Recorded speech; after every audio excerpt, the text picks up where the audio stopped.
নমস্কার। আজকে এই ফেসবুক পেজ থেকে লাইভ যারা দেখছেন সকলকেই শুভেচ্ছা জানাচ্ছি, অভিনন্দন জানাচ্ছি।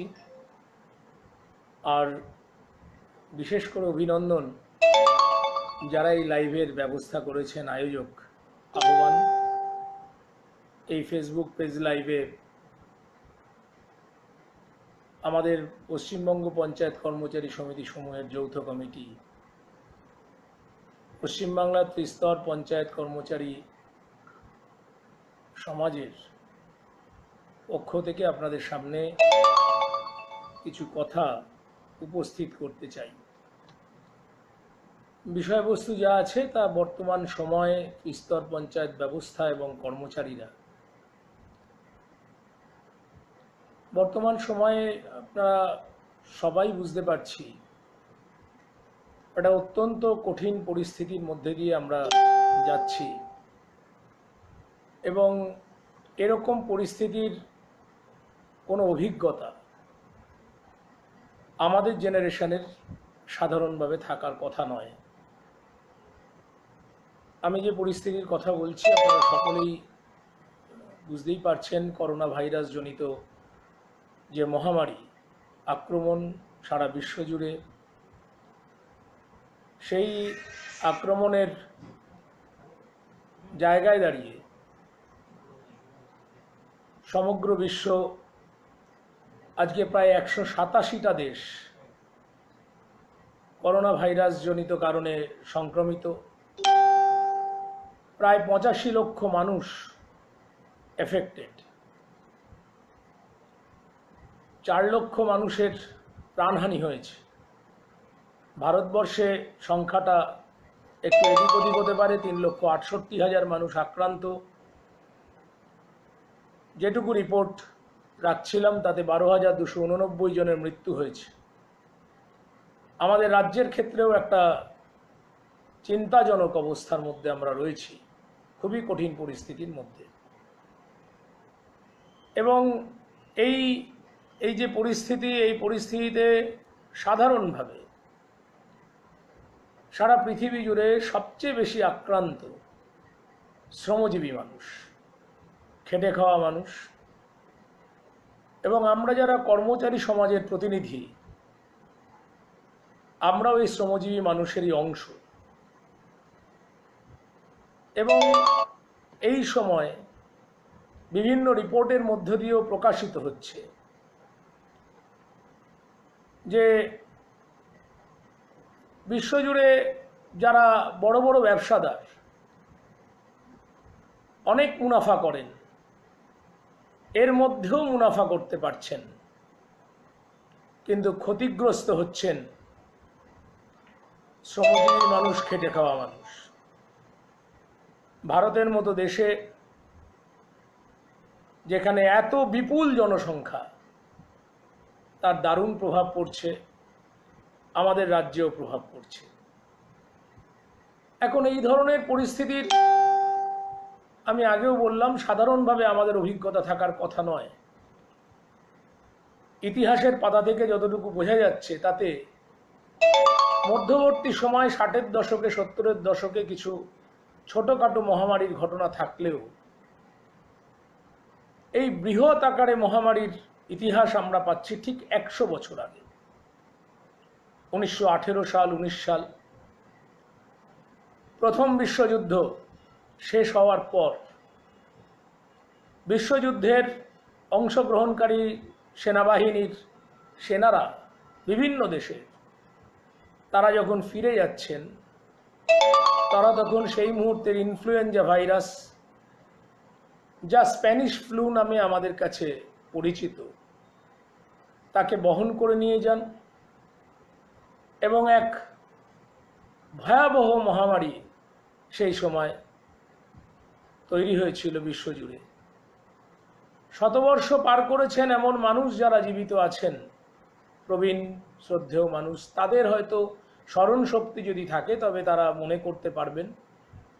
সাধারণভাবে এই ইতিহাসে সাক্ষী থাকার কথা নয়, অন্তত আমাদের তো নয়। 2 বছর ধরে এর প্রকোপ ছিল। নানা রকম তথ্য পাওয়া যায়, প্রায় 5 কোটি মানুষ প্রাণ হারিয়েছিলেন শোনা যায় সারা বিশ্বজুড়ে।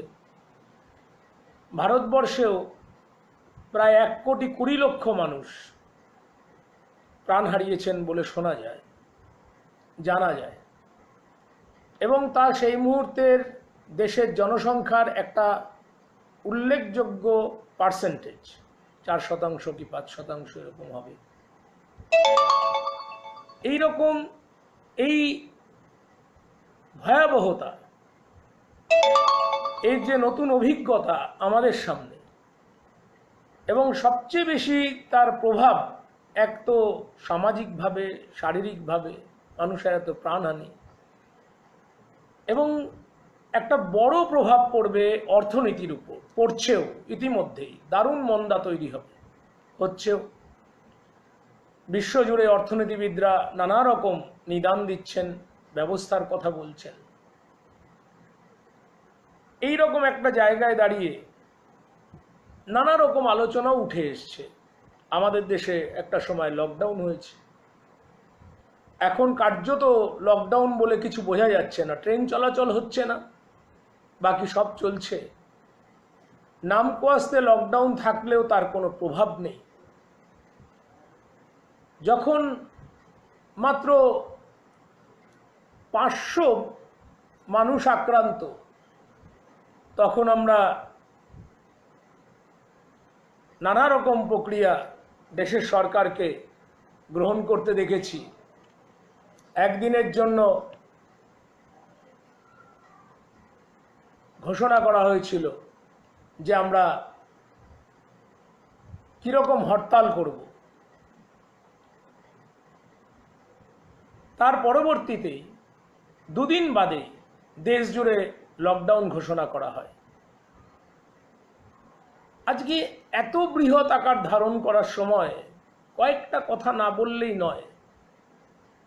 2019-এর ডিসেম্বর মাসে চীন দেশে যখন উহান শহরে আক্রান্ত হয়, এবং কার্যত ওয়ার্ল্ড হেলথ অর্গানাইজেশন, বিশ্ব স্বাস্থ্য সংস্থা, তারাও একে মহামারী হিসাবে ঘোষণা করেন বেশ কিছুটা বাদে, 11ই মার্চ। কিন্তু প্রাথমিক পর্যায়ে পৃথিবীর সমস্ত দেশগুলো যখন এর থেকে প্রিকশনারি মেজার হিসাবে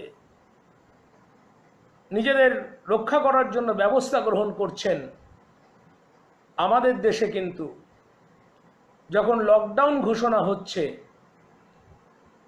তার ঠিক 1 মাস আগে 24শে ফেব্রুয়ারি আমেরিকার প্রেসিডেন্ট এসেছিলেন ভারতবর্ষে এবং গুজরাটে। মহা সমারোহে প্রচুর বিদেশি অভ্যাগতর সামনে যখন বিভিন্ন দেশে প্লেন চলাচলকে বন্ধ করা হয়েছে, আমাদের দেশে হই হই করে, ধুমধাম করে আমরা সেই অনুষ্ঠান পালন করলাম। অসংখ্য বিদেশি মানুষ এলেন, আমরা কিন্তু সচেতন হইনি। আমাদের রাজ্যের ক্ষেত্রে অভিজ্ঞতা তাই। প্রাথমিক পর্যায়ে যখন অল্প অল্প করে লক্ষণ দেখা যাচ্ছে, তখন শোনা গেছে এমনও কথা যে এই নিয়ে এত বেশি মাথা ঘামিয়ে লাভ নেই, এত বেশি চিন্তার কোনো কারণ নেই, অকারণ আতঙ্ক ছড়িয়ে লাভ নেই। ঠিক, আতঙ্ক ছড়ানো যাবে না, কিন্তু আজকে কোথায় গিয়ে আমরা দাঁড়ালাম, কোন পরিস্থিতিতে আমরা দাঁড়ালাম। এখন এই লকডাউনের দীর্ঘ সময় প্রচুর আলোচনা হয়েছে। আমরা থালা বাজানো দেখলাম, আমরা লাইট অন্ধকার, মানে লাইট নিভিয়ে দিয়ে অন্ধকার করে প্রদীপ জ্বালানো দেখলাম। যখন 500 মানুষ আক্রান্ত কি 1000 মানুষ আক্রান্ত, তখন আমরা থালা বাজাচ্ছি। যখন আমরা প্রায় 4 লক্ষ মানুষ আক্রান্ত, তখন আমরা লকডাউন তুলে দিচ্ছি। একটা উল্টো পদ্ধতিতে চলছি আমরা। একটা দারুণ সংক্রমণের জায়গায় আমরা দাঁড়িয়ে আছি, প্রত্যেকেই আমরা অনুভব করছি সেই জায়গাটা। আলোচনার মধ্যে অনেক আলোচনা উঠে এসছে এই সময়কালে। চীনের ষড়যন্ত্র, চীনের উহান প্রদেশে নাকি জৈব অস্ত্র তৈরির কারাগার থেকে নাকি পরিকল্পিতভাবে এসব করা হয়েছে। ওয়ার্ল্ড হেলথ অর্গানাইজেশন যখন একে নাকচ করেছে এই তত্ত্বকে, তখন বিশ্ব স্বাস্থ্য সংস্থাকে কোনো রকম আর্থিক সাহায্য করা হবে না বলে আমেরিকার প্রেসিডেন্ট রীতিমতো হুমকি দিয়েছেন। এবং আমেরিকার প্রেসিডেন্ট বারংবার বলার মধ্যে দিয়ে সারা পৃথিবী জুড়ে, আর ভারত এখন বুঝতেই পারছেন, তার জোট নিরপেক্ষ নীতিকে বিসর্জন দিয়েই কার্যত আমেরিকার একেবারে তল্পিবাহকে পরিণত হচ্ছে। ফলে সেই কথাগুলো চর্চার মধ্যে দারুণভাবে আসছে, সত্য মিথ্যা যাই হোক না কেন। কিন্তু যে সত্যটা উঠে আসছে না, ওয়ার্ল্ড হেলথ অর্গানাইজেশন বা বিভিন্ন ভাইরোলজির যারা বিশেষজ্ঞ, যারা বিজ্ঞানী মহল, বিশিষ্ট দেশের বিজ্ঞানীরা যারা বলছেন, যে এর পেছনে আসলে কারণ কি, আসল কারণ যদি আপনি খোঁজেন তাহলে সেই অনেকের কাছে বস্তা পচা মনে হলেও সেই শব্দটাই বলতে হবে, সেটা হচ্ছে উদার অর্থনীতি। এই উদার অর্থনীতির প্রকোপে শুধুমাত্র রাষ্ট্রায়ত্ত ক্ষেত্র, রাষ্ট্র, তার ক্ষমতা, তাকে কেবলমাত্র সংকুচিত করা হচ্ছে তা নয়, পরিবেশ, প্রকৃতি, জলবায়ু সমস্ত কিছুর উপর উদার অর্থনীতির হস্তক্ষেপ। আরো বেশি বেশি কি করে মুনাফা অর্জন করা যায়, বনাঞ্চল, বন্য প্রাণী, বন্য পশু, তার শিকার, আরো বেশি বেশি বেশি করে কন্ট্যাক্ট। এগুলো আমার নিজস্ব কোনো সাবজেক্টের কথা নয়, এই কথাগুলো একেবারে ভাইরোলজির বিশেষজ্ঞরা বলছেন। কিন্তু আমরা দেখছি বিভিন্ন জায়গায় যে সমস্ত কমিটি হচ্ছে সরকারি পর্যায়ে, ভাইরোলজি সংক্রান্ত যারা বিশেষজ্ঞ তাদের স্থান পাচ্ছেন না তারা সেসব কমিটিতে। বিভিন্ন রকম ডাক্তারবাবুরা আছেন কমিটিতে, কেউ বুকের জন্য বুকের চিকিৎসা করেন, কেউ পেটের চিকিৎসা করেন, কেউ অন্য কিছু করেন। কিন্তু এই বিষয়ের জন্য যারা বিশেষজ্ঞ, যারা কাজ করতে চান, তারা কাজের সুযোগ পাচ্ছেন না। যাই হোক, এই সমস্ত যে বিষয়টা আপনাদের সামনে বলবার চেষ্টা করছি, যে 21শে মার্চে জনতা কারফিউ, 23 তারিখ মধ্যরাত থেকে সম্ভবত লকডাউন, আর আজকের এই পরিণতি, সব আলোচনার মধ্যে দিয়ে যেমন চীনের কি ভূমিকা, এটাকে একটা অংশ সারা পৃথিবী জুড়ে তুলে ধরবার চেষ্টা করছেন। কারণ আজকে বিশ্বজুড়ে চীন অন্যতম শক্তিধর দেশ, এবং অবশ্যই তার সঙ্গে যখন বামপন্থাটা জড়িয়ে থাকে তখন আক্রমণের কেন্দ্রবিন্দু করে নেওয়ার কারণটা কি বুঝতে নিশ্চয়ই অসুবিধা হয় না। কিন্তু অনেক সত্যের মধ্যেও আরো কিছু কথা এই সময় সংবাদপত্র বা মিডিয়ার মধ্যে প্রকাশিত হয়েছে। ভালো লেগেছে, বেশ কিছু সংবাদপত্রে সমাজতান্ত্রিক ব্যবস্থার কথা উঠে এসছে। একটা লক্ষণীয় বিষয়, সেখানে জাপানেরও উদাহরণ দেওয়া যেতে পারে, যে যেখানে রাষ্ট্র স্বাস্থ্য ব্যবস্থাকে নিয়ন্ত্রণ করছে, অনেকটা করছে, পুরোটা না করলেও, সেখানে এই মহামারীকে রোকবার ক্ষেত্রে যে ব্যবস্থা, যে রেজাল্ট, সেটা অনেক ভালো হয়েছে। আমরা কয়েকদিন আগে চে গুয়েভারার জন্মদিবস প্রতিপালনের বিষয়টি প্রত্যক্ষ করছিলাম। আমার মনে পড়ছে, চে নিজে ডাক্তার ছিলেন প্রথম জীবনে। তিনি কিউবার বিপ্লবের পর রেভলিউশনারি ডক্টর প্রতিষ্ঠা করতে চেয়েছিলেন। প্রচুর বিপ্লবী চিকিৎসক তৈরি হোক, যারা গ্রামে গ্রামে ঘুরবে, যারা জনস্বাস্থ্যের কথা বলবে। সেই জন্য লক্ষ্য করবেন, কিউবা নানাভাবে আক্রান্ত হওয়ার পরেও সে দেশের চিকিৎসা ব্যবস্থা এতটাই উন্নত যে নিজের দেশকে রক্ষা করার পরেও সেই দেশ থেকে চিকিৎসক প্রতিনিধি দল বিভিন্ন দেশে পাঠাতে পারে। ভিয়েতনামের উদাহরণ আছে, চীনের উদাহরণ আছে। তাদের মধ্যে দিয়ে শুরু হয়েছে ঠিক, কিন্তু প্রতিহত করেছে কিভাবে? আমাদের দেশেও কেরালার নাম বারবার উঠে এসছে। তফাৎটা দৃষ্টিভঙ্গির, তফাৎটা একটা নীতির। একটা রাষ্ট্র পরিচালিত স্বাস্থ্য ব্যবস্থা, শিক্ষা, স্বাস্থ্য, বাসস্থান, এই যে কথাগুলো আমরা বলে থাকি যে এইগুলো অনেক বেশি প্রায়োরিটি পেতে হবে রাষ্ট্রের কাছে, সেক্ষেত্রে আমাদের মতো দেশ, আমেরিকাতে তো এই বিষয়টা একদম নেই। ইতালিতে পড়ছিলাম, যেখানে সরকারি চিকিৎসা ব্যবস্থার সুযোগ আরও সংকুচিত হচ্ছে, আরও বেসরকারি ব্যবস্থা, যেখানে বেডের সংখ্যা হসপিটালে 15% বাড়া তো দূরের কথা, মাত্র 10 বছরে আরও 15% কমে গেছে।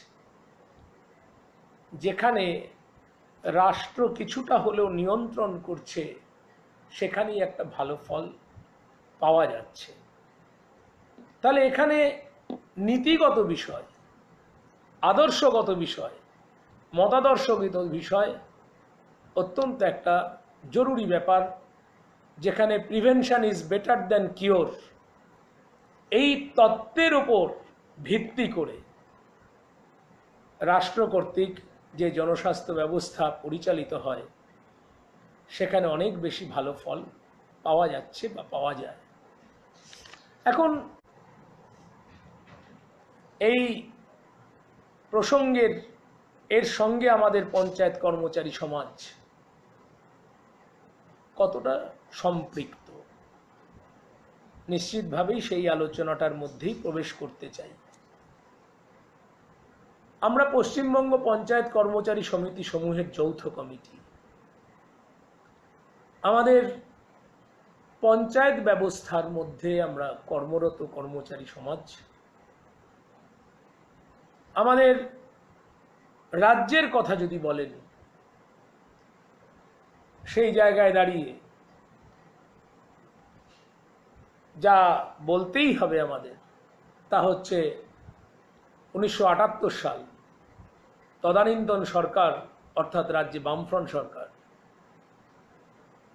পঞ্চায়েত আইন অনেক আগে, কিন্তু 78 সালে প্রথম এই রাজ্যে ত্রিস্তর পঞ্চায়েত ব্যবস্থা গণতান্ত্রিক প্রক্রিয়া নির্বাচনের মধ্যে দিয়ে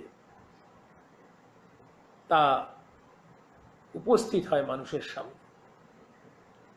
গরিব মানুষের পঞ্চায়েত তৈরি হয়। পঞ্চায়েতে আসেন কারা? প্রান্তিক গরিব মানুষ, প্রান্তিক চাষি, ভাগ চাষি, অল্প বেতনভোগ মাস্টার মশাই, গ্রামের খেটে খাওয়া মানুষ, কৃষক, তারা হলেন পঞ্চায়েতের প্রতি একটা গ্রামের মানুষের প্রতি একটা আবেগ, একটা একাত্মবোধ তারা অনুভব করেছিলেন। শ্রদ্ধার সঙ্গে স্মরণ করতেই হবে সেই সময়ের রাজ্যের মুখ্যমন্ত্রী, পঞ্চায়েত ভূমি সংস্কার মন্ত্রী জ্যোতি বসু, বিনয় চৌধুরীদের কথা, শ্রদ্ধেয় মানুষদের কথা, যারা বুঝেছিলেন রাজ্যের উন্নয়ন এবং এই যে উন্নয়নের দৃষ্টিভঙ্গি, তা হবে একটা ছড়িয়ে দেওয়া ব্যবস্থা। তারা বলতেন যে কলকাতা থেকে, রাইটার্স বিল্ডিং থেকে সরকার পরিচালিত হবে না, একদম পঞ্চায়েত, পৌরসভা হবে মানুষের কাছের সরকার, ক্ষমতার গণতান্ত্রিক বিকেন্দ্রীকরণ, ডেমোক্রেটিক ডিসেন্ট্রালাইজেশন অফ পাওয়ার। এই তত্ত্বের উপর দাঁড়িয়ে পঞ্চায়েত যখন প্রতিষ্ঠা হচ্ছে, সেই পঞ্চায়েত প্রতিষ্ঠার সময় তদানীন্তন সরকার অনুভব করেছিলেন যে পঞ্চায়েতকে যদি সঠিকভাবে পরিচালিত করতে হয়, তাহলে পঞ্চায়েত ব্যবস্থাকে আরো উন্নত এবং মজবুত করতে হবে, এবং তার জন্য সরকারি কর্মচারী প্যাটার্নেই পঞ্চায়েত ব্যবস্থাতেও অসংখ্য কর্মচারী নিয়োগ করতে হবে। সেই সময় এই ভাবনার রূপকার, অন্যতম রূপকার ছিলেন বিশিষ্ট অর্থনীতিবিদ সত্যব্রত সেন। অনেক মানুষ, তার অসংখ্য কথা এই অল্প সময়ে মনে আসছে, বলা সম্ভব নয় সব কথা, যে কিভাবে তারা পরিকল্পনা করেছিলেন। এর আগে ডিস্ট্রিক্ট বোর্ড ছিল, জেলা পরিষদ, নানা ফরমেশন থাকলেও গ্রাম পঞ্চায়েতে একের পর এক পদ তৈরি হলো। কিছু পদ আগে ছিল, নতুন নতুন পদ তৈরি হলো, এবং এই পদ তৈরি হওয়ার মধ্যে দিয়ে একটা পরিপূর্ণ অবস্থা, গ্রামের মানুষ পঞ্চায়েতের এই কর্মচারীদেরকে নিজের মানুষ মনে করতে আরম্ভ করলেন। কর্মসহায়ক, সহায়ক, কর্মী, সচিব, নির্বাহী সহায়ক, কিছু পদ এগুলো পরে তৈরি হয়েছে, নির্মাণ সহায়ক আরো পরে তৈরি হয়েছে। মানুষের কাছে অত্যন্ত কাছে, প্রাণের মানুষেরা। পঞ্চায়েতের কোনো নির্দিষ্ট সময় নেই, ডেডিকেটেড পঞ্চায়েত কর্মচারীরা আগে ঢুকছেন, দেরিতে বেরোচ্ছেন, মানুষের জন্য কাজ করছেন। সেই সময় সরকার আমাদের পঞ্চায়েত কর্মচারীদের জন্য ভেবেছিলেন। আমাদের পেনশন, আমাদের প্রভিডেন্ট ফান্ড, কেন্দ্রীয় হারে মহার্ঘ ভাতা, সমস্ত কিছু একের পর এক সেই সময় আমাদের পাওয়া। আমাদের সেই সময় শ্রদ্ধেয় মুখ্যমন্ত্রীর কথা ভাবলে আজ অবাক হতে হয়, বিস্মিত হয়ে যাই আমরা। তিনি বলছেন যে কোনো মতেই লড়াই সংগ্রাম ছাড়া কোনো পথ নেই। এই কর্মচারী সমাজ, সরকারি কর্মচারী, পঞ্চায়েত কর্মচারী সবাই লড়াই সংগ্রামের মধ্যে দিয়েই অর্জন করবেন। সরকারের যদি কোনো ভুল ত্রুটি হয় তা নির্দিষ্ট করে বলবেন, ধর্মঘটের অধিকার ছাড়বেন না, ধর্মঘট করেই ধর্মঘটের অধিকার রক্ষা করবেন। রাজ্যের মুখ্যমন্ত্রী বলছেন শ্রমজীবী মানুষের জন্য, কর্মচারী সমাজের জন্য। আজকের দিনে দাঁড়িয়ে ভাবতে অবাক লাগে, কি দিন ছিল সেই দিনগুলো। এর সঙ্গে যে কথাটা বলতে চাই সেটা হচ্ছে এই, যে এই পঞ্চায়েত কর্মচারীদেরকেও সংগঠিত করতে হবে। সংগঠিত করে আরো কি কি উন্নতির পথে এগিয়ে নিয়ে যাওয়া যায়, আরো কি কি ভালো উন্নত জীবনযাপনের দিকে এই কর্মচারীদের নিয়ে যাওয়া যায়, তার জন্য যেমন একদিকে সরকার, পাশাপাশি সরকারি কর্মচারী আন্দোলনের প্রবাদ প্রতিম যারা নেতৃত্ব দানকারী সংগঠন, সেই সংগঠনের নাম না করলে আজকের এই আলোচনা অপূর্ণ থাকে, সেটা হচ্ছে রাজ্য কোঅর্ডিনেশন কমিটি। রাজ্য কোঅর্ডিনেশন কমিটির ইতিহাস 50-এর দশক থেকে, স্বাধীনতার পর কর্মচারীদেরকে সংগঠিত করা, অন্যায়ের বিরুদ্ধে, জুলুমের বিরুদ্ধে সোচ্চারে প্রতিবাদে সামিল করা। রাজ্য কোঅর্ডিনেশন কমিটির যারা বক্রোক্তি করেন আজকের দিনে দাঁড়িয়ে, তারা রাজ্য কর্মচারী আন্দোলনের ইতিহাসটা তাদেরকে আরো একবার ভালো করে পড়বার জন্য অনুরোধ করব। এই রাজ্য কোঅর্ডিনেশন কমিটির অভ্যন্তরে অন্যতম কম্পোনেন্ট একটি সংগঠন যারা শতবর্ষ উদযাপন করলেন, ভাবা যায়।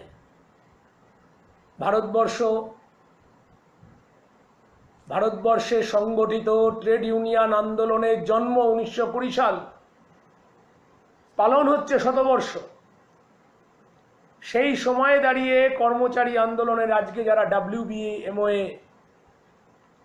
তাদের শতবর্ষ উদযাপিত হয়েছে। এই সংগঠনের হাত ধরে পঞ্চায়েত কর্মচারী আন্দোলনের সংগঠন, কর্মচারী আন্দোলন তৈরি হয়েছে এবং সংগঠন তৈরি হয়েছে। প্রবাদ প্রতিম নেতৃত্ব কমরেড সুকোমল সেন, অজয় মুখার্জি, চুনিলাল দাশগুপ্ত, অসংখ্য নাম করা যেতে পারে, যারা হাতে গড়ে পিঠে আমাদের সংগঠন তৈরি করতে সাহায্য করেছেন। একদিকে রাজ্য সরকারের কাছে যাচ্ছেন আমাদের জন্য কি কি কথা বলতে হবে, আমাদের জন্য আরো কি কি প্রয়োজন, আর একই সঙ্গে আমাদেরকে সংগঠিত করছেন। ফলে আজকেও একটা কঠিন পরিস্থিতির মধ্যে দাঁড়িয়েও রাজ্য কর্মচারী আন্দোলনের এই প্রভাত প্রতিম নেতৃত্বের যারা অংশীদার, আজকে সেই ঐতিহ্য বহন যারা করছেন রাজ্য কোঅর্ডিনেশন কমিটি, সেই রাজ্য কোঅর্ডিনেশন কমিটির সেই ঐতিহ্যকে বহন করছি আমরাও। আমরা সেই রক্ত, সেই ঐতিহ্য বহন করছি। রাজ্য কোঅর্ডিনেশন কমিটির দেখানো পথ ধরেই রাজ্যের কর্মচারী আন্দোলন যেমন এগিয়ে চলেছে, আমরাও তেমন এগিয়ে যাচ্ছি। কিন্তু পঞ্চায়েত কি রকম আছে? পঞ্চায়েত কি একই জৌলুসে আছে? ৭৮ সালের পঞ্চায়েত আর আজকের পঞ্চায়েত, আমি আপনাদের কাছে সাধারণ মানুষও যারা শুনছেন, শত্রু মনোভাবাপন্নভাবে না ভেবে একটু নিজের বিবেকের কাছে, আবেগের কাছে প্রশ্ন করুন, এ কোন পঞ্চায়েত? আমরা কোন পঞ্চায়েত দেখতে চাই? আমাদের পঞ্চায়েতি ব্যবস্থায় এই মুহূর্তে আমাদের এই যে পঞ্চায়েত যৌথ কমিটি, আমরা 10টি সংগঠন এখানে রয়েছি মিলিতভাবে, 7টি অন্তর্ভুক্ত সংগঠন। ক্যাডার বেসড গ্রাম পঞ্চায়েতে যে ক্যাডারগুলো আছে, যে পদগুলো আছে, সেই পদকে নির্ভর করে যে আমাদের সংগঠনগুলো রয়েছে, আমাদের কর্মী সমিতি আছে, আমাদের সহায়ক সমিতি আছে, আমাদের নির্বাহী সহায়ক সমিতি আছে, আমাদের সচিব সমিতি আছে, আমাদের নির্মাণ সহায়ক অর্থাৎ ডিপ্লোমা ইঞ্জিনিয়ার্স অ্যাসোসিয়েশন, আমাদের পঞ্চায়েত সমিতি এমপ্লয়িজ অ্যাসোসিয়েশন, দ্বিতীয় টায়ার পঞ্চায়েতের, সেখানে নটি ক্যাডার, তাদেরকে নিয়েই সংগঠন। তার উপরে রয়েছে জেলা পরিষদ, প্রায় 50টি ক্যাডারের সমন্বয়ে সংগঠন, নজিরবিহীন। আপনি সারা দেশ জুড়ে এই নজির পাবেন না। এই সমস্ত কিছু নিয়ে নানা রকম ক্যারেক্টার, নানা রকম চরিত্র বৈশিষ্ট্য নিয়ে এতগুলো ক্যাডারকে নিয়ে আমরা সংগঠন পরিচালনা করি। আমরা বিশ্বাস করি আমাদের একটা মতাদর্শ আছে, আমাদের একটা নির্দিষ্ট আদর্শ আছে। এই আদর্শ একটু অন্যরকম। আমরা এই করোনাজনিত পরিস্থিতিতে কেবলমাত্র মাইনে ঢুকলো কিনা আর কত টাকা পেলাম, কত টাকা পেলাম না, শুধু এটার উপর নির্ভর করি না। আমাদের আদর্শটা হচ্ছে, অতীতে যখন ইথিওপিয়ায় দুর্ভিক্ষ হতো, নিকারাগুয়ায় দুর্ভিক্ষ হতো, আমাদের মনটা কাঁদতো, আমরা তার জন্য পয়সা তুলতাম। আজকে যখন অন্ধ্রপ্রদেশের শ্রমিক বাংলায় ফিরতে পারে না, কর্ণাটকের শ্রমিক যখন বাংলায় ফিরতে পারছে না, মহারাষ্ট্রের শ্রমিক যখন বাংলায় ফিরতে পারছে না, অথবা হরিয়ানা, গুজরাট, যেখানেই থাকুক, তার জন্য মনটা আমাদের কাঁদে। এটা আমাদের মতাদর্শ। সারা পৃথিবীর মানুষ কেমন আছেন, সারা পৃথিবীর অর্থনৈতিক ব্যবস্থা কিভাবে চলছে, উদার অর্থনীতির প্রকোপটা কিরকম, সেই সব কিছুকে বাদ দিয়ে কেবলমাত্র আমি ভালো থাকবো, আমি বাঁচবো, আমার পরিবারটা বাঁচবে, আমরা এই মতাদর্শের দ্বারা পরিচালিত হই না। আমাদের মতাদর্শ কর্মচারীর বাইরে গিয়েও আরো বৃহৎ অংশের শ্রমজীবী মানুষের জন্য, কৃষকের জন্য, খেটে খাওয়া গরিব মানুষের জন্য। সেই জন্য আমি আবারও বলছি, যে আদর্শ মতাদর্শের পথ ধরে রাজ্য কোঅর্ডিনেশন কমিটির নেতৃত্বে আমাদের বড় হওয়া, সেই আদর্শের পথকেই আমরা ধরে রাখবার চেষ্টা করছি। এবং অনেক আক্রমণ, অনেক বাধার মুখে দাঁড়িয়েও আজকের এই পঞ্চায়েতি ব্যবস্থার মধ্যেও আপনাদের সামনে জোরের সঙ্গে বলতে পারি, পশ্চিমবঙ্গ পঞ্চায়েত কর্মচারী সমিতি সমূহের যৌথ কমিটি ত্রিস্তর পঞ্চায়েত ব্যবস্থায় শুধু বৃহৎ সংগঠন নয়, কার্যত একমাত্র সংগঠন যারা কর্মচারীর কথা ভাবছে, যারা অন্য মানুষের কথাও ভাবছে। সেই জন্যই আমরা যখন এই লকডাউনের পরিবেশ তৈরি হলো, আমাদের সামনে বাস্তবতা তৈরি হলো, আমরা বললাম এই সোশ্যাল ডিস্টেন্সিং, এই কথার আপত্তি করলাম আমরা। কিসের সামাজিক দূরত্ব? সামাজিক দূরত্বের মধ্যে দিয়ে পুঁজিবাদ আমাদের সামনে অন্য কোনো পথ খুলে দিচ্ছে না তো? আমরা একে অপরের জন্য কাঁদবো না? আমার পাশের বাড়ির মানুষটা, তার যদি দুর্ঘটনা ঘটে, রাত্রিবেলা হাসপাতালে নিয়ে যাব না আমি? এই সোশ্যাল ডিস্টেন্সিং চাইছি আমরা? আমরা চাইতে পারি না। আমরা যেটা চাইছি সেটা হচ্ছে শারীরিক দূরত্ব। আমরা চাই এই মহামারীকে প্রতিরোধ করবার জন্য শারীরিক দূরত্ব তৈরি করতে, কিন্তু আমাদের মন ছুটে যাবে সারা দেশের বিভিন্ন প্রান্তে। আমাদের মন ছুটে যাবে আমেরিকায়, আমাদের মন ছুটে যাবে জার্মানিতে, আমাদের মন ছুটে যাবে ইতালিতে।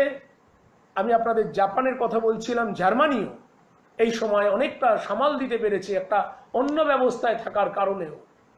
সেখানেও আমাদের মন ছুটে যায়। সেই জন্যই আমরা 27শে মার্চ আহ্বান করেছিলাম সংগঠনের পক্ষ থেকে। খুব কঠিন পরিস্থিতি, সাংগঠনিক মিটিং করার সুযোগ নেই, এক জায়গায় আসবার সুযোগ নেই, কলকাতায় এসে সভা করতে পারবেন না, এমনকি সুদূর প্রান্তে যারা বসে আছেন আলিপুরদুয়ার অথবা পুরুলিয়া জেলায় বসেও সভা করতে পারবেন না। তাহলে এই মানুষের জন্য পাশে যাব কি করে আমরা বললাম অত্যাধুনিক প্রযুক্তিকে আমরা ব্যবহার করতে চাই। আমরা অত্যাধুনিক প্রযুক্তিকে ব্যবহার করলাম। আমরা সমস্ত মানুষকে, কর্মচারী সমাজকে আমরা বোঝালাম, আসুন, যারা পারছেন না তাদেরকে আমরা সাহায্য করছি, কিভাবে আপনি করবেন। আমরা একদিনের আয়, আমাদের যত অবস্থায় খারাপ হোক না কেন, এই করোনা ত্রাণ তহবিলের আহ্বান করলাম এবং টাকা দিন। তারা দিলেন অভূতপূর্ব সাড়া। প্রায় 2700 কর্মচারী, পেনশনার, অস্থায়ী কর্মচারী এবং কর্মচারী পরিবার সৌদি আরবে থাকেন। বাবাকে বলছেন, মেদিনীপুরের সন্তান, বাবা, গ্রামের মানুষ যেন না খেয়ে যেন না থাকে। আমি পঞ্চায়েত দেখেছি, আমি তোমাকে দেখেছি, গ্রামের মানুষকে দেখেছি। আমি 1 লক্ষ টাকা পাঠালাম তোমাকে, তুমি প্রথম পর্যায়ে মানুষের জন্য সাহায্য করো, আর তোমার সংগঠনকে দিয়ে দাও 5000 টাকা কি 10,000 টাকা।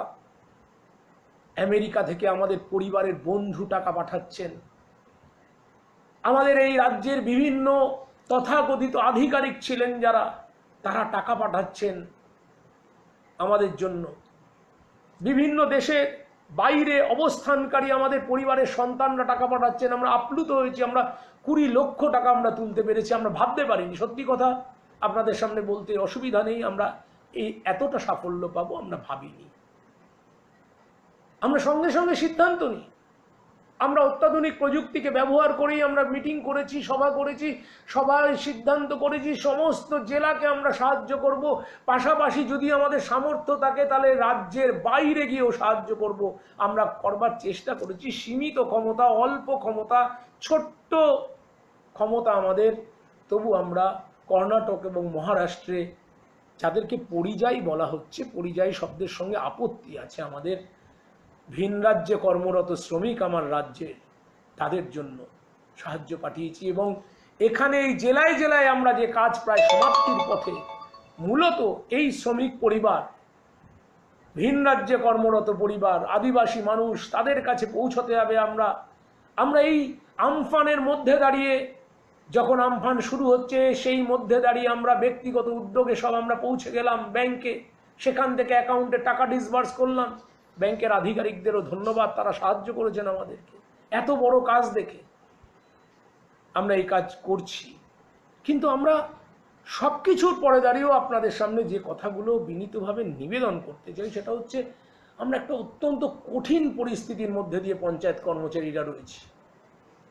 আমরা যখন বাড়ি থেকে বেরোই চাকরির জন্য, আমাদের বিভিন্ন অফিসার নামে পাড়ার লোকেরা জানেন। নির্বাচনের সময় আমাদের নানা রকম নাম হয়, ইলেকশন অফিসার, সুপারভাইজার, নানা ধরনের নাম আমাদের।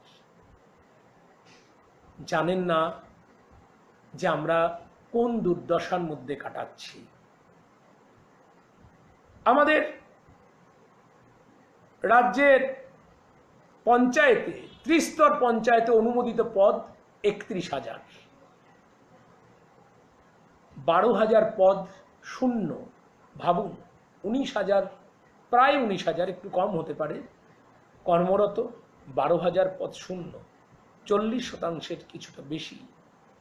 এক একজন কর্মচারী একটা পঞ্চায়েতে কাজ করছেন, আর একটা পঞ্চায়েত 30 থেকে 40 কিলোমিটার দূরে গিয়ে কাজ করছেন। বাধ্যতামূলক আমাদের সঙ্গে ব্যবহার করা হচ্ছে। প্রশাসন কি ব্যবহার করছেন সেটাই আমাদের কাছে কষ্ট। আমরা কোন পঞ্চায়েত ব্যবস্থায় ছিলাম আর এখন কি দেখছি বলতে কোনো দ্বিধা নেই। একটা মধ্যযুগীয় ব্যবস্থা চলছে পঞ্চায়েত কর্মচারীদের সঙ্গে। যারা ভাবছেন লকডাউন পর্বে আমরা সব বাড়িতে, পঞ্চায়েত কর্মচারীরা না। লকডাউনের মধ্যে প্রথম 4-5টা দিন বাদ দিলে পঞ্চায়েতের, বিশেষত গ্রাম স্তরে মানে গ্রাম পঞ্চায়েতের এবং পঞ্চায়েত সমিতিতেও, জেলা পরিষদে, মূলত গ্রাম পঞ্চায়েত স্তরে নিয়মিত পঞ্চায়েত কর্মচারীরা কাজ করে গেছেন। এর মধ্যেও জানবেন আমাদের কোনো শনি রবি নেই, ছুটি নেই। অনেকে জানেন ক্যালেন্ডার, সরকারি ক্যালেন্ডার, দুর্গোৎসব, আমাদের কোনো অষ্টমী নেই, আমাদের কোনো নবমী নেই, আমাদের কোনো ঈদ নেই। আমাদের প্রতিদিন কাজ। আগামীকাল সকালবেলায় মাকে নিয়ে ডাক্তারের কাছে যাব ভেবেছি, হাসপাতালে যাব ভেবেছি।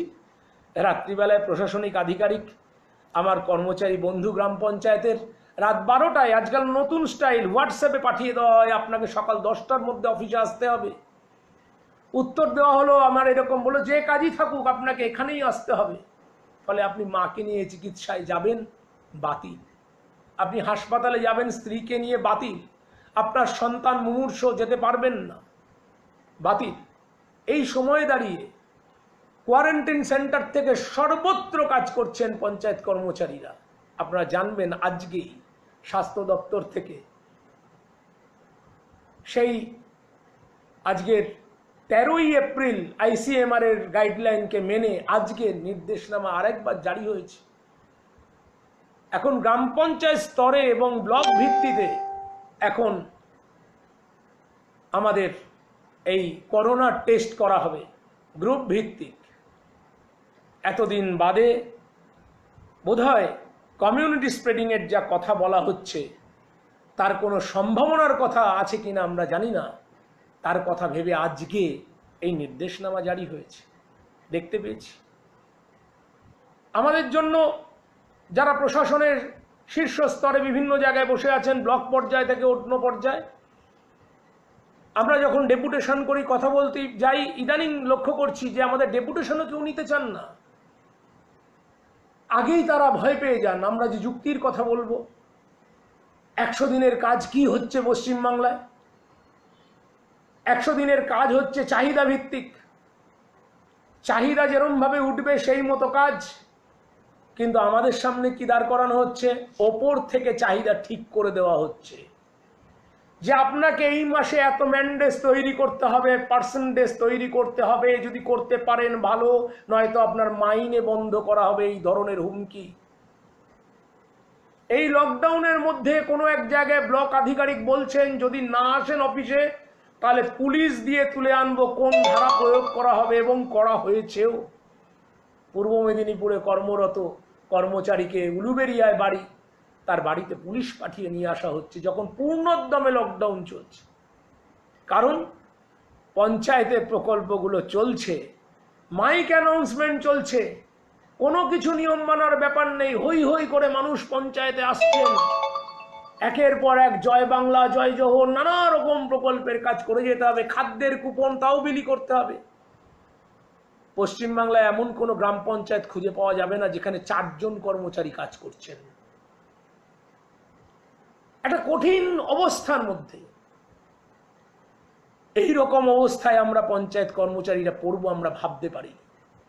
আমাদের এই সময়কালে প্রায় 13 জন কর্মচারী বন্ধু আমাদের নামের তালিকা রয়েছে, আমরা প্রশাসনকে দিয়েছি, যারা আত্মহত্যা করেছেন অথবা আত্মহত্যা করতে বাধ্য হয়েছেন অথবা অস্বাভাবিক মৃত্যু হয়েছে। রাত 8টার পর, রাত 10টার পর কাজ থেকে বেরিয়ে বাইকে করে ফেরত যাচ্ছেন। সরকারের কোনো দায়িত্ব নেই পৌঁছে দেওয়ার। এই কোভিড-19 এই পরিবেশের মধ্যে দিয়ে একদম সরাসরি অর্ডার বেরোচ্ছে 100% আসতে হবে। আপনারা সংবাদপত্রের পাতায় পড়ছেন এক, কিন্তু আমাদের জন্য আর এক। আপনি কিভাবে আসবেন আপনার দায়িত্ব। শুধু এই সময়কালে 6 জন তরতাজা কর্মচারী বাইক চালিয়ে বাড়ি যেতে গিয়ে অ্যাক্সিডেন্ট করে রাস্তায় মারা গেল, কে নেবে দায়িত্ব? আপনারা তো শুনেছেন এই যে এই কোভিডের এই পরিবেশে স্বাস্থ্য বীমা হয়েছে, বীমা আমাদের জন্য। পঞ্চায়েত কর্মচারীরা কোয়ারেন্টাইন সেন্টারের দায়িত্বেও রয়েছেন, তাদের জন্য কোনো বীমা কোথাও, কোনো উদাহরণ। এমনকি রাজ্য সরকারি কর্মচারীদের যে স্বাস্থ্য বীমা, সেই স্বাস্থ্য বীমাও আমরা পাই না। মাসে সামান্য 300 টাকা, এখন বেড়ে 500 টাকা, এই হচ্ছে আমাদের জন্য বরাদ্দ। স্বাস্থ্যসাথী প্রকল্প, সেটা পর্যন্ত জনপ্রতিনিধিরা সুযোগ পান, অথচ আমরা যারা পঞ্চায়েতের বিভিন্ন লেভেলের অফিসার আমরা পাই না। পঞ্চায়েতের অনেক অস্থায়ী কর্মচারী আছেন, ভিএলই, জিআরএস, এসটিপি, এবং ঐতিহ্য বহন করছেন কর আদায়কারী, ট্যাক্স কালেক্টর। 78 সালের পঞ্চায়েত থেকে ইতিহাসের সঙ্গে জড়িয়ে তারা, তাদের জন্য কত রেমুনারেশন শুনলে আপনারা অবাক হবেন। 600 টাকা। কোনো গ্রাম পঞ্চায়েত যদি তিনি দেন, তার পছন্দ হয়, তাহলে আরও 100-150 টাকা, আর বাকিটা কমিশন। অথচ এই কর আদায়কারীর থেকে প্রমোশন হওয়ার সুযোগ রয়েছে, তাও এক কঠিন পরিস্থিতি, কিন্তু তাদের বেতন, তাদের রেমুনারেশন বাড়ে না। আর বাকি যাদের নাম করলাম তারা কেউ 8,000, 10,000, 12,000। 60 বছরের 2010 সালে নির্দেশনামা জারি হয়েছিল যে সমস্ত অস্থায়ী কর্মচারীকে 60 বছরের কাজ তাদের নিশ্চিত করা হবে, তারা যাতে খালি হাতে ফেরত না যান। অভিজ্ঞতা, 2-3টে বিক্ষিপ্ত ক্ষেত্র ছাড়া রাজ্যের কোথাও কোনো পঞ্চায়েত কর্মচারী, অস্থায়ী কর্মচারীর 60 বছরের এই যে কন্ট্রাকচুয়ালের এই যে নিয়োগের এই যে ব্যবস্থা, তার মধ্যে কোথাও আওতাভুক্ত করা হয়নি। এক অবর্ণনীয় পরিস্থিতি আমাদের। আপনারা শুনলে অবাক হবেন, জীবিকা সেবক নামে একটি পদ কেন্দ্রীয় সরকারের একটি প্রকল্পের ভিত্তিতে বিআরজিএফ 2015-16 সালে তাদের কাজ বন্ধ হয়। ধারাবাহিক কাজ করছিলেন, শিক্ষাগত যোগ্যতা ভালো, তাদের এমপ্লয়মেন্ট এক্সচেঞ্জের মাধ্যমে নিয়োগ করা হয়েছে। 932 জন এখন আছেন, 37 মাস এ রাজ্যে বেতন পান না। 37 মাস। ইতিমধ্যে 2 জন আত্মহত্যা করেছেন। সর্বোচ্চ স্তর থেকে একেবারে বুঝে নিন, তারা বারবার দেখা করেছেন, তাদের কাছে গেছেন, তারা বারবার রেকর্ডেড রয়েছে সবকিছু, ভিডিও, অডিও সব আপনারা দেখতে পারবেন প্রয়োজনে, যে তাদের জন্য নিয়োগের ব্যবস্থা হয়েছে। সরকার প্রস্তুত, নির্বাচনের আগে একের পর এক প্রতিশ্রুতি। ভিআরপি নিয়োগ হয়েছে কয়েক হাজার, ভিলেজ রিসোর্স পার্সন যারা সোশ্যাল অডিটের কাজ করতেন, তাদেরকে এখন ভেক্টর বর্ন ডিজিজের কাজ করানো হচ্ছে। তাদের জন্য কি কি পরিকল্পনা, একদম সর্বোচ্চ স্তর থেকে নির্বাচনের আগে আশ্বাস দেওয়া হয়েছে, প্রচার করো এই কথাগুলো। চরম দুর্দশার মধ্যে আত্মহত্যার মুখোমুখি হয়ে দাঁড়িয়ে রয়েছে পরিবারগুলো। এক ভয়ঙ্কর জায়গায় আমরা রয়েছি। আজকের এই একটা অদ্ভুত পরিমণ্ডলের মধ্যে দাঁড়িয়ে যে 37 মাস কোনো কর্মচারী বেতন পায় না, এটা হতে পারে? আপনারা শুনছেন পে কমিশন, আপনারা শুনছেন যে আমাদের সব মাইনের টাকা ঢুকে যায়। এত কঠিন পরিস্থিতিতেও হ্যাঁ, অন্যান্য অংশের শ্রমজীবী মানুষের তুলনায় অবশ্যই আমরা তাদের থেকে তো একটু হলেও ভালো আছি, কোনো সন্দেহ নেই।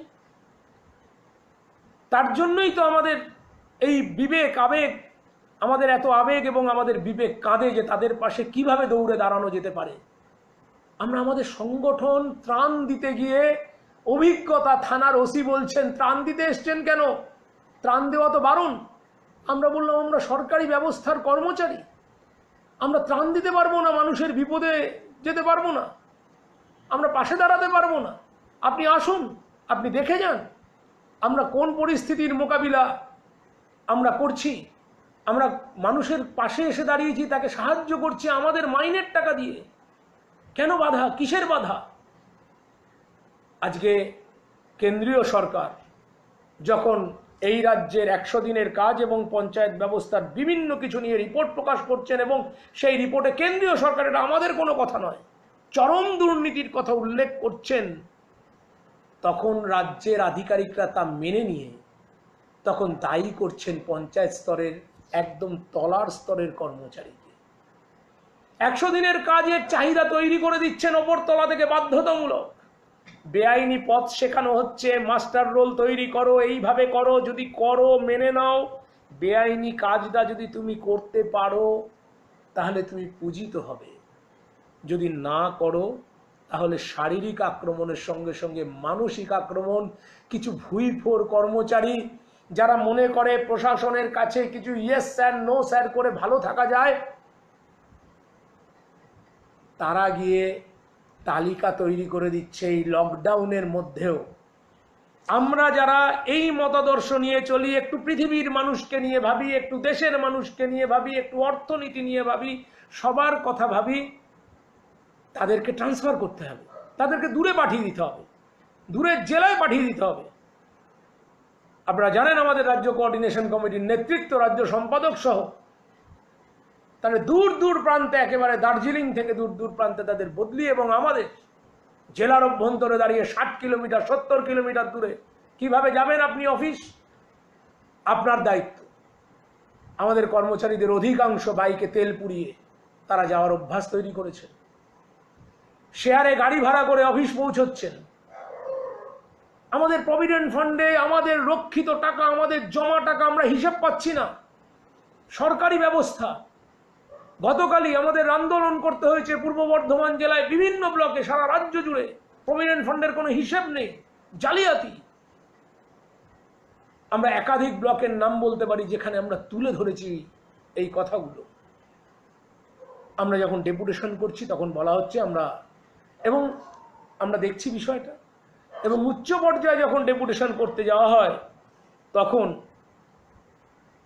আমাদেরকে যারা ডেপুটেশন নেন তারা পর্যন্ত বলেন যে আপনাদের থেকেও আমাদের অবস্থা খারাপ, আমরাও এক কঠিন দুর্দশার মধ্যে।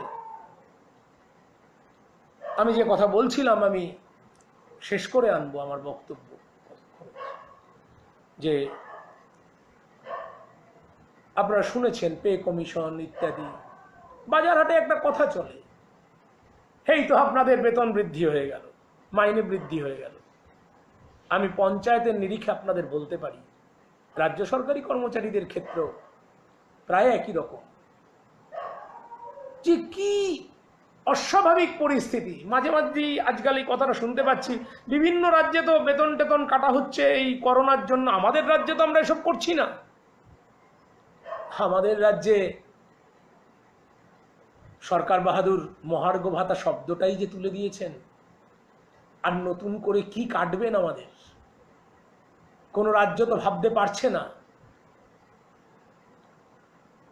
এরম ভাবে তো ভাবতে পারেনি পশ্চিমবঙ্গ, যে পথে প্রত্যেক দিন কর্মচারীরা যেভাবে শোষিত হচ্ছেন, আর্থিকভাবে বঞ্চিত হচ্ছেন।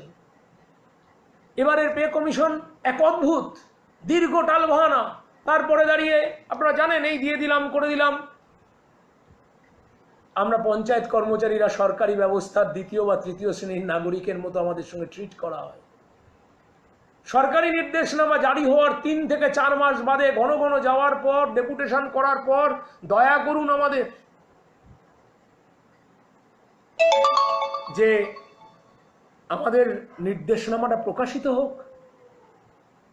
আমাদের যখন কোনো শাস্তি দেওয়া হবে তখন WBSR, West Bengal service rule, আসলে পঞ্চায়েত কর্মচারীদের কোনো সার্ভিস রুল নেই। আর আমাদের যখন কিছু পাওয়ার বিষয় হবে তখন ফিনান্স ডিপার্টমেন্টের, অর্থ দপ্তরের অর্ডারে হবে না, পঞ্চায়েত দপ্তরকে বার করতে হবে, এবং পঞ্চায়েত দপ্তরে জুতোর সুতলা খসে যাবে আপনার যেতে যেতে। এই লকডাউনের মধ্যে আমাদের পেনশনার যারা রিটায়ার করেছেন, একটা কেবলমাত্র আমাদের ডিসেম্বর জানুয়ারিতে আমাদের পঞ্চায়েতের পে কমিশনের অর্ডার বেরোনোর পর থেকে তাদের অর্ডার আর বেরোচ্ছে না পেনশনারদের। সারা রাজ্যে হিসাব করে দেখলাম 8-10 জন পঞ্চায়েত পেনশনার, তার মধ্যে কোনো কোনো নেতৃত্ব আছেন, প্রয়াত হলেন, তার বেতন বৃদ্ধি রেখে যেতে পারলেন না। অসম্ভব পরিশ্রমের মধ্যে দিয়ে পঞ্চায়েত পেনশনার সমিতি এবং আমরাও কিছুটা সংগঠন যৌথ কমিটি মিলিতভাবে একেবারে লকডাউনের মধ্যে কিছু আধিকারিক তো আছেন যারা মানবিক, তাদের সাহায্য নিয়ে আমরা এই নির্দেশনামা প্রকাশিত করতে পারলাম। এই নির্দেশনামা প্রকাশিত করার পর আবার আর এক নতুন মজা, এই যে নেটের অত্যন্ত সমস্যা হচ্ছে, আমিও সংক্ষিপ্ত করছি। এক অবর্ণনীয় পরিস্থিতির মধ্যে পঞ্চায়েত কর্মচারীরা, কিন্তু তার থেকেও অনেক কঠিন পরিস্থিতিতে রয়েছেন দেশের রাজ্যের শ্রমজীবী মানুষ। আমি শেষ করব, লাদাখ সীমান্তে আমাদের যে সেনাবাহিনীর যোদ্ধারা দেশের জন্য, দেশ রক্ষার জন্য প্রাণ দিয়েছেন, তাদেরকে স্মরণ করে। এই করোনার বিশেষ পরিস্থিতিতে যে শ্রমজীবী মানুষ পথ হাঁটতে হাঁটতে প্রাণ হারালেন,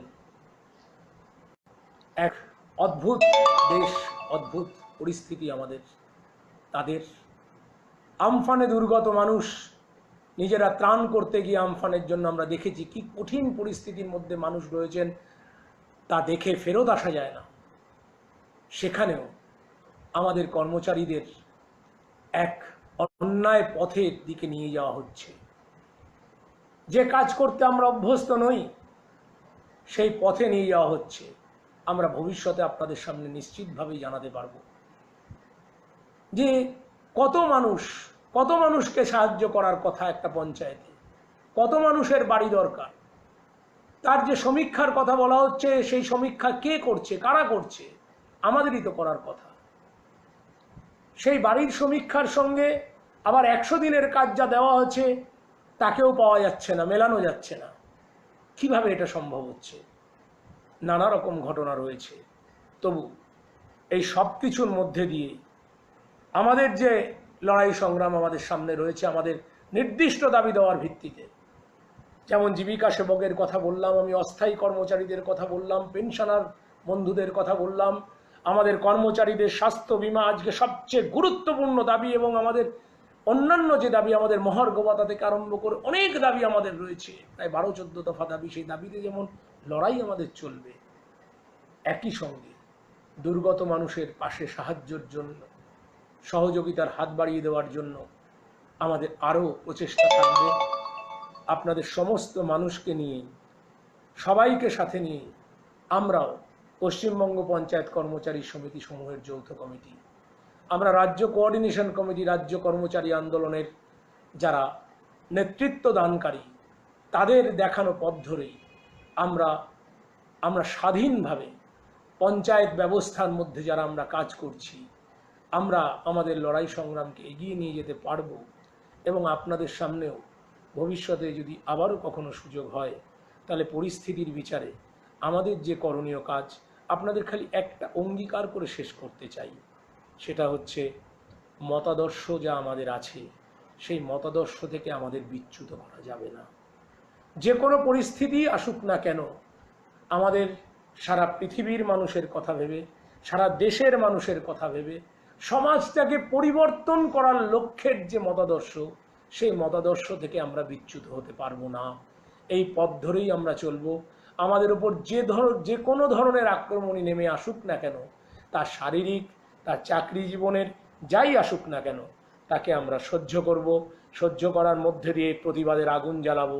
আমরা সেই আগুনেই আমরা এগিয়ে যেতে পারবো। আমাদের সংগঠন আরও এগিয়ে যাবে এবং পঞ্চায়েতের ত্রিস্তর পঞ্চায়েতের কর্মচারীদের রক্ষা করব। একই সঙ্গে রাজ্যের সমস্ত কর্মচারীদের সমস্ত দাবি দেওয়ার সঙ্গে আমরা একই সঙ্গে পায়ে পা মিলিয়ে চলতে পারবো। রাজ্যের সমস্ত স্তরের খেটে খাওয়া মানুষের সমস্ত লড়াই সংগ্রামের সঙ্গে পায়ে পা মিলিয়ে, কাঁধে কাঁধ মিলিয়ে আমরা থাকব। এই অঙ্গীকারটুকু আপনাদের সামনে করলাম। ধন্যবাদ আমাদের এই কথা শুনবার জন্য। আপনাদের সকলকে শুভেচ্ছা, অভিনন্দন, নমস্কার।